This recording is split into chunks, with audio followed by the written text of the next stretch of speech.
The Holy Gospel according to Mark. Glory to you, O Lord.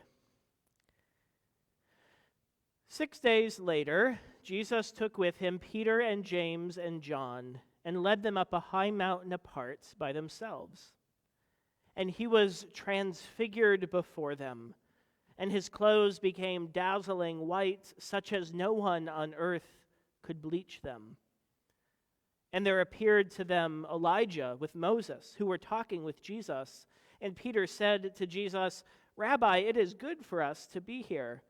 Let us make 3 dwellings, one for you, one for Moses, and one for Elijah." He did not know what to say, for they were terrified. Then a cloud overshadowed them, and from the cloud there came a voice, "This is my Son, the beloved. Listen to him." Suddenly, when they looked around, they saw no one with them anymore, but only Jesus. As they were coming down the mountain, he ordered them to tell no one about what they had seen, until after the Son of Man had risen from the dead. The Gospel of the Lord. Praise to you, O Christ. I have to check something, just 1 second. Glenview, 0 degrees, winter storm watch. All right, 1 second here. San Salvador, mostly sunny, 77 degrees. High of 90 today. All right, so you can begin to imagine why maybe I didn't want to leave El Salvador this time last year to come back home to Wisconsin, to the snowy sub-zero Midwest. You see, around this time, for the last 2 years, I've had the privilege of traveling with a group of members from my previous congregation in Brookfield, and a few other congregations as well, to visit our ministry partners in El Salvador. The purpose of this trip, called the Mission of Healing, was helping to run a series of makeshift medical clinics in and around the capital city of San Salvador. Our clinics were mostly set up in local churches and schools, and we'd see about 100 patients, if not more, every day. Each person would first check in with a doctor-nurse team before being shepherded through the various other stations of the clinic, like pharmacy, physical therapy, nutrition, counseling, prayer, and reading glasses. The Mission of Healing was an amazing trip to be a part of, to be able to travel to another part of the world, and to get outside of our familiar comfort zones, to experience a different culture, and to meet new friends. To see that look of pure joy on someone's face when they would stop by my table full of reading glasses and find that one pair that helped them to be able to see clearly again. And to receive such tremendous hospitality in return, and plates full of chicken and rice and homemade baked goods, not to mention the pupusas. If you've never had a pupusa, I suggest you find one in the Chicago area. They're delicious. For me, this time of year is inextricably linked to those experiences of being in El Salvador. My first Sunday back in the pulpit in my congregation in Wisconsin, after my first trip 2 years ago, happened to be Transfiguration Sunday. As I preached that day, I reflected back on all of the experiences I had had in the previous week. And as much as I would have wanted to stay, and not just for the weather, although that was a factor, I knew that we had to leave, to come back down the mountain, to continue the work of ministry at home. It's tempting to want to stay in certain moments, isn't it?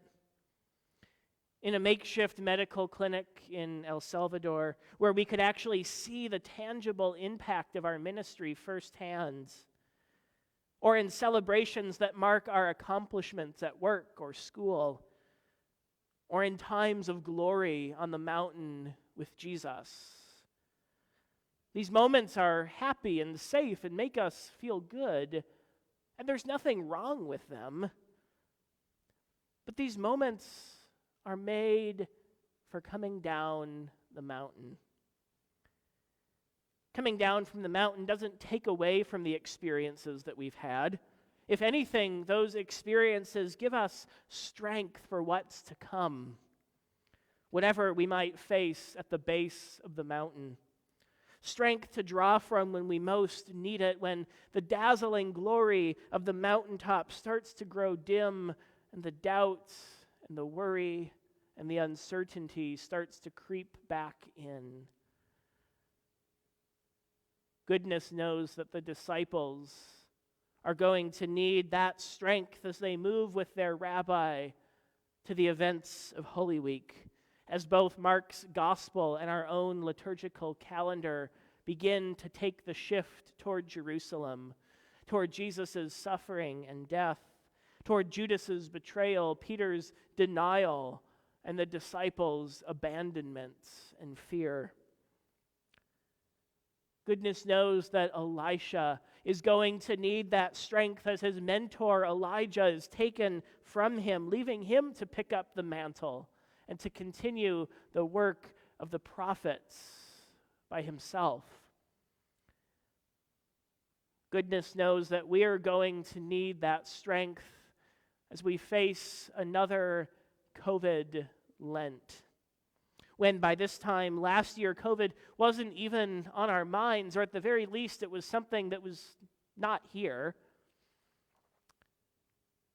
With the disciples and Elisha, we'd love nothing more than to hold on to the way things were before. Who can blame Peter for wanting to set up camp?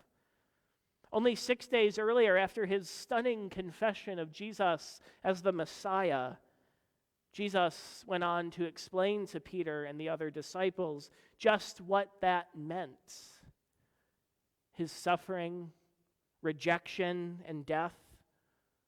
No wonder Peter wanted to hold on to the way things had been. It's tempting to want to stay, to go back to the way things used to be. It's tempting to look back to the church of years ago and to want to return to the glory days when pews and Sunday school classrooms were packed full. But the stories we get today are about the letting go, coming down from the mountain, moving forward. It's okay and even faithful to mourn the loss of the good things that have been. But we don't have to get stuck there. Indeed, we can't get stuck there.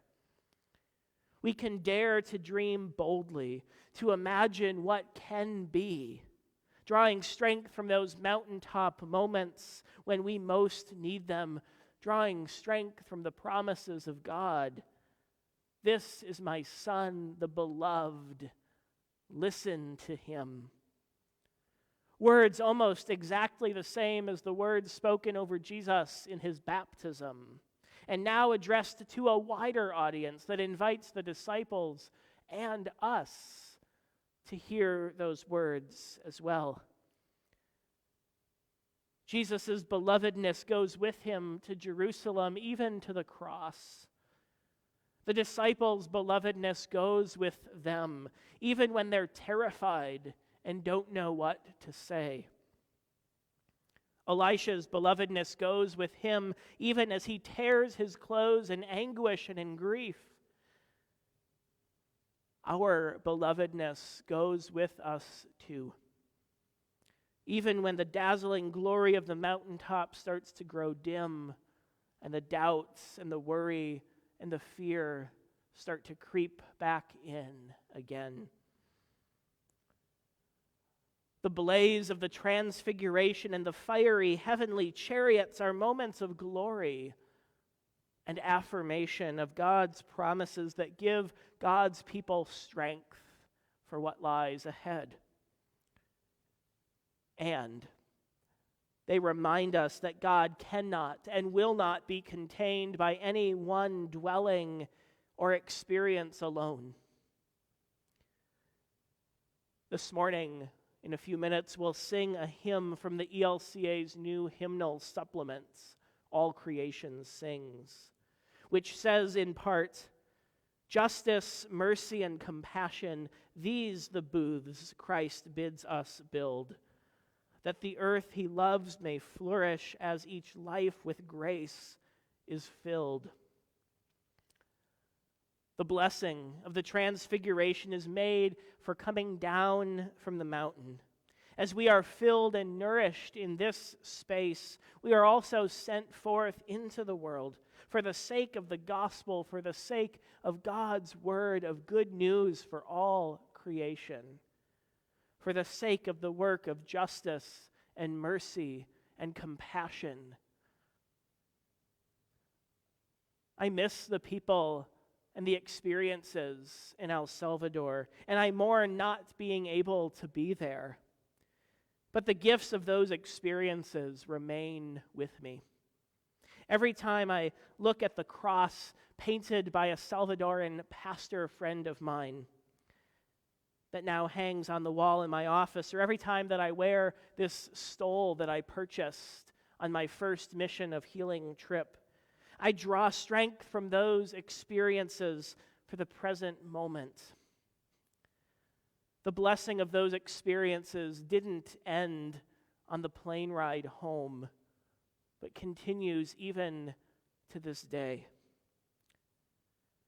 The blessing of the Transfiguration and those moments when we experience God's glory in all of its fullness don't end when the live stream worship video ends. But it's then that blessing is only just beginning. This blessing is made for coming down from the mountain. This blessing goes with us on the journey, today, tomorrow, for as long as we have breath.